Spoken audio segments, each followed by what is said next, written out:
नमस्कार दोस्तों, civil step में आपका स्वागत है। मेरा नाम है अजय और आज के इस सत्र में मैं आप सबका स्वागत करता हूं। आज के इस सत्र के अंतर्गत जैसे कि आपको पता है कि इस सत्र के अंतर्गत अब हम हिमाचल हिंदी पीजीटी से संबंधित जो महत्वपूर्ण 10 प्रश्न करते हैं। ये जो प्रश्न होंगे आपकी परीक्षा के लिए, जो आपकी अभी भविष्य में एक परीक्षा होने वाली है, हिंदी हिमाचल पीजीटी की परीक्षा होने वाली है, उस परीक्षा के लिए आपकी तैयारी के उद्देश्य से इस सत्र का आयोजन किया गया है। इस सत्र में हम जो 10 महत्वपूर्ण प्रश्न करते हैं, रोज हम 10 महत्वपूर्ण प्रश्न करते हैं। उन प्रश्नों से क्या होगा, आपको यह अनुमान हो जाता है कि हमें किस प्रकार के जो प्रश्न हैं परीक्षा में देखने को मिलेंगे। और जैसे कि मैंने आपको पहले भी बताया है कि इसमें और क्या होता है कि जैसे हम जो प्रश्न करते हैं ये सारे के सारे जो हिंदी पीजीटी के संबंधित प्रश्न होते हैं और इनमें से ही जो प्रश्न है वो आपको दोबारा देखने को मिलते हैं, पुनरावृत्ति होती है उन्हीं प्रश्नों की बार बार पेपरों में। ठीक है, तो उस उद्देश्य से भी इसकी बहुत ही महत्व है कि आप जो प्रश्न पढ़ेंगे वही प्रश्न आपको दोबारा से उन्हीं प्रश्नों में से आपको अगर प्रश्न आते हैं तो आपके लिए ये क्या होंगे, आपके लिए बहुत अच्छा होगा परीक्षा में अंक लेने के लिए। ठीक है जी, तो आइए इस सत्र को आरंभ करते हैं। सत्र को आरंभ करने से पहले जिन्होंने हमारे YouTube चैनल को सब्सक्राइब नहीं किया, हमारे YouTube चैनल को सब्सक्राइब कीजिए और बेल आइकन को प्रेस कीजिए ताकि जो भी नई वीडियोस हम आप लोगों के लिए अपलोड करते हैं उनकी नोटिफिकेशन आपको समय पर मिल सके और आप उन वीडियोस को देख सके, क्योंकि ये जो वीडियोस होती हैं आपके लिए बहुत ही महत्वपूर्ण वीडियोस ये सिद्ध हो सकती हैं, क्योंकि इन वीडियो में जो वीडियो होते हैं इन वीडियो को हम आपके जो सहायता के लिए इन वीडियोस को बनाया जाता है। इन वीडियोस को देखकर आप अपनी परीक्षा में अच्छे परिणाम लेके आ सकते हैं। आपको इससे ये पता लगता है कि कौन से अभी भविष्य में जो परीक्षाएं होने वाली हैं उन परीक्षाओं के से संबंधित संपूर्ण जानकारी आपको इसमें मिलती है। तो आइए दोस्तों आज के इस सत्र को आरंभ करते हैं। तो आज के इस सत्र का जो हमारा पहला प्रश्न है वो है कि फोर्ट विलियम कॉलेज जो है कलकत्ता में, फोर्ट विलियम कॉलेज कलकत्ता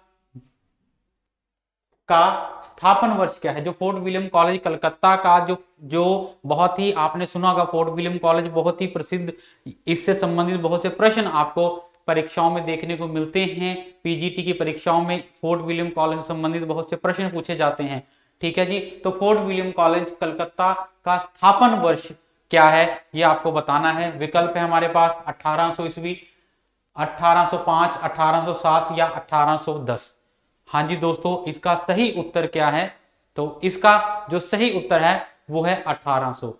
ठीक है जी, जो फोर्ट विलियम कॉलेज है इसकी स्थापना जो कलकत्ता में 1800 ईस्वी में हुई थी। फोर्ट विलियम कॉलेज जो है ये क्या है, फोर्ट विलियस कॉलेज के रूप में भी जाना जाता है।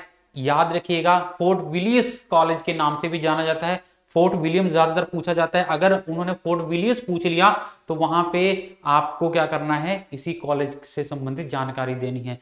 ठीक है जी, तो फोर्ट विलियस जो कॉलेज के रूप में जाना जाता है, प्राच्य अध्ययन की एक अकादमी और शिक्षा का केंद्र था ये। ठीक है जी, जिसकी स्थापना 18 अगस्त 1800 को ब्रिटिश भारत के तत्कालीन गवर्नर जनरल लॉर्ड वेल्लेस्ले ने की थी। ठीक है जी, लॉर्ड वेल्लेस्ले ने की थी। याद रखिएगा, इससे संबंधित प्रश्न आपको परीक्षा में देखने को मिल सकता है। ठीक है जी, अगले प्रश्न की ओर बढ़ते हैं। प्रजा हितैषी अखबार कहां से निकलता था। जो प्रजा हितैषी अखबार है कहां से निकलता था। विकल्प है बनारस, कलकत्ता, आगरा या लखनऊ। हाँ जी, अपना सही विकल्प बताएं, सही उत्तर क्या है। तो दोस्तों इसका जो सही उत्तर है आगरा। ठीक है जी, जो प्रजा हितैषी अखबार है आगरा से निकलता था। राजा लक्ष्मण सिंह ने यह जो पत्र था आगरा से सन 1855 में इसको निकालना आरंभ किया था।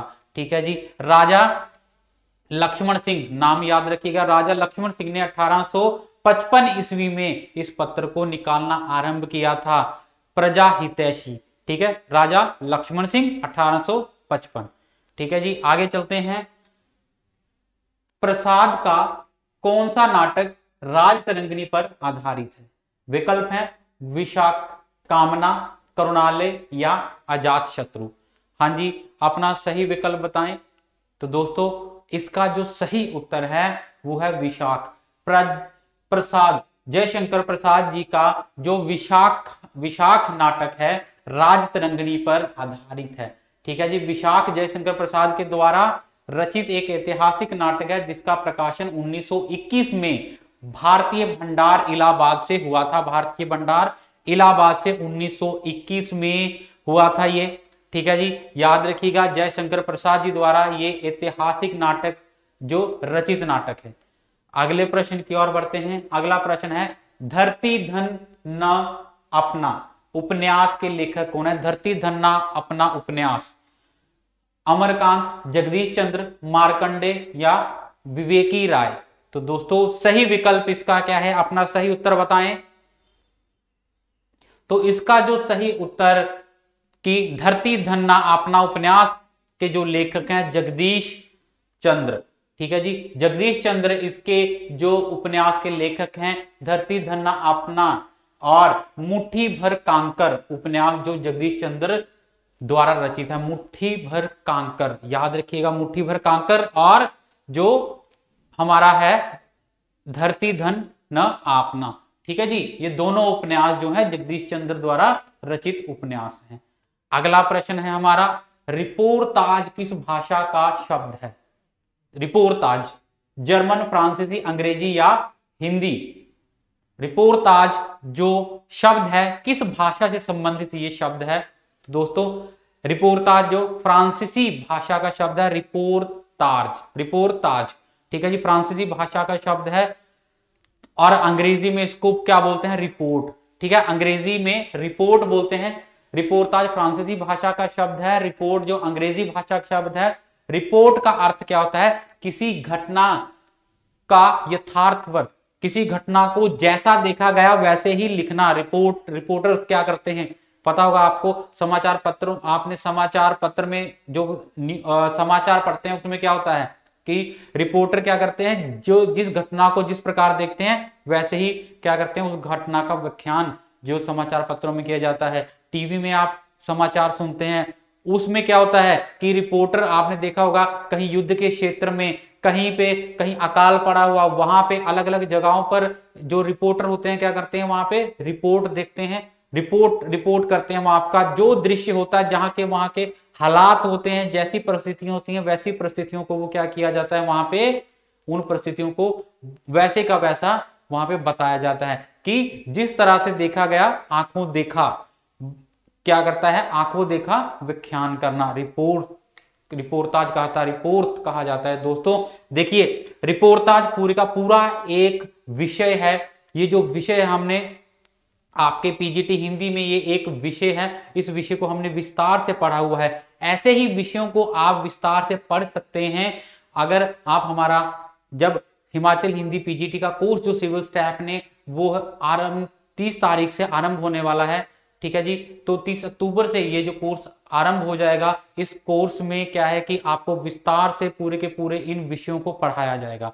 यहाँ पे ये जो इस सत्र में क्या होता है, इस सत्र का समय हमारे पास कम होता है। इसमें सिर्फ हम क्या है, सिर्फ जो महत्वपूर्ण प्रश्नों को उन पर ही हम चर्चा करते हैं, परंतु जो विषयों को विस्तार से जब हमें पढ़ना होता है उसके लिए समय ज्यादा चाहिए होता है। तो जो पूरे के पूरा समय का हमने सदुपयोग किया गया है। जब हम आपको पीजीटी हिंदी में पढ़ाते हैं वहां पे विस्तार से पढ़ाएंगे इन विषयों को। तो अगर आप में से जो कोई हिमाचल पीजीटी से परीक्षा से संबंधित जो इस हमारे कोर्स को ज्वाइन करना चाहता है, अगर आप चाहते हैं कि हमारा हिंदी का जो हिमाचल हिंदी का जो अभी परीक्षा होने वाली है उस परीक्षा में अच्छा परिणाम रहे, उसके लिए आप हमारे इस कोर्स को ज्वाइन कर सकते हैं। ठीक है, नीचे डिस्क्रिप्शन में आपको फोन नंबर मिल जाएगा, उस फोन नंबर पर आप संपर्क करके सारी जानकारी ले सकते हैं कि इस कोर्स को कैसे ज्वाइन करना है, और सब कुछ जो इस कोर्स से संबंधित सारी की सारी जानकारी आपको उस फोन नंबर से मिल जाएगी।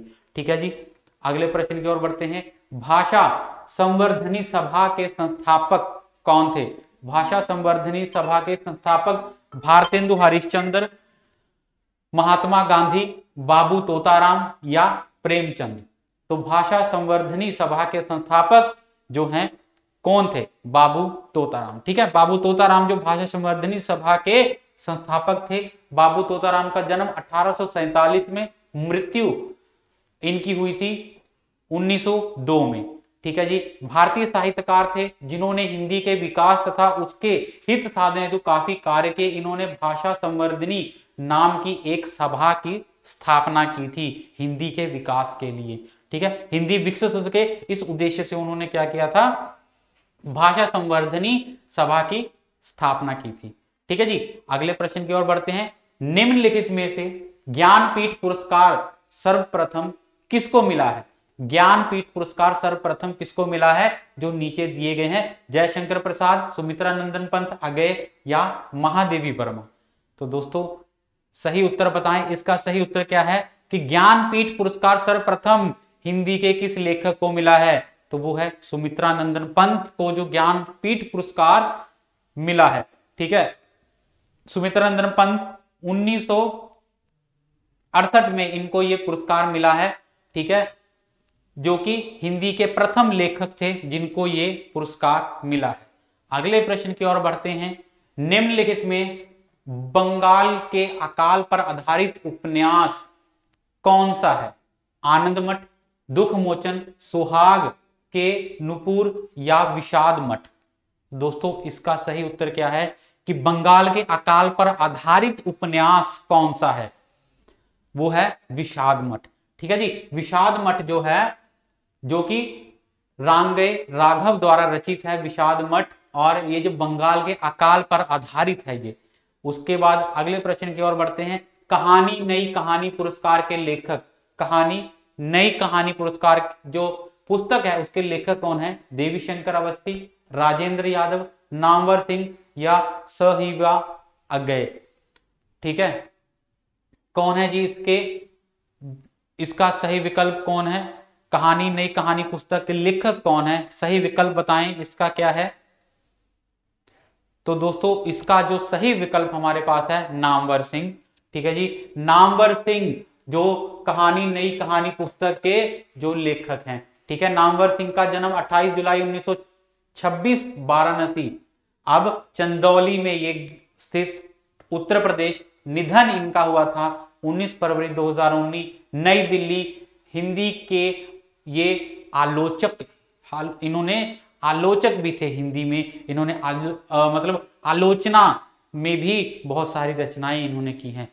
ठीक है, सफल आलोचक थे। तो आज के सत्र का हमारा जो आखिरी प्रश्न है, हिंदी में सानेट का प्रयोग सर्वप्रथम किसने किया? सानेट, शिव मंगल सिंह सुमन, त्रिलोचन शास्त्री, शमशेर बहादुर सिंह या केदारनाथ अग्रवाल। तो सही विकल्प बताएं, कौन सा है इसका सही विकल्प? तो दोस्तों इसका सही विकल्प जो हमारे पास है त्रिलोचन शास्त्री। ठीक है जी, त्रिलोचन शास्त्री ने सानेट का सर्वप्रथम प्रयोग किया था। सानेट जो है एक काव्यात्मक रूप है जो इटालियन कविता में उत्पन्न हुआ। इटालियन कविता में उत्पन्न हुआ, यह धनु के साथ गाई जाने वाली, धुनों के साथ, यहाँ पे क्या है? धुनों।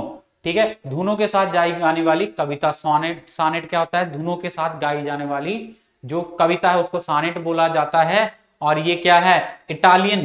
इटालियन कविता से उत्पन्न हुई है सोनेट, याद रखिएगा। ठीक है जी, तो दोस्तों आज के जो इस सत्र के हमारे ये प्रश्न थे, आशा करता हूं ये प्रश्न आपको अच्छे लगे होंगे और आपने इन प्रश्नों से कुछ ना कुछ जरूर सीखा होगा। और इन्हीं प्रश्नों को आप अपने ज्ञान में वृद्धि कीजिए। इन प्रश्नों से ऐसे रोज हमारे इस सत्र के साथ जुड़िए और अपने ज्ञान में वृद्धि कीजिए, और ये ज्ञान आपकी परीक्षा में आपको सफलता प्राप्त में सहायता करेगा। ठीक है जी, तो फिर से कल नए सत्र में नए प्रश्नों के साथ मिलेंगे। तब तक के लिए धन्यवाद, नमस्कार।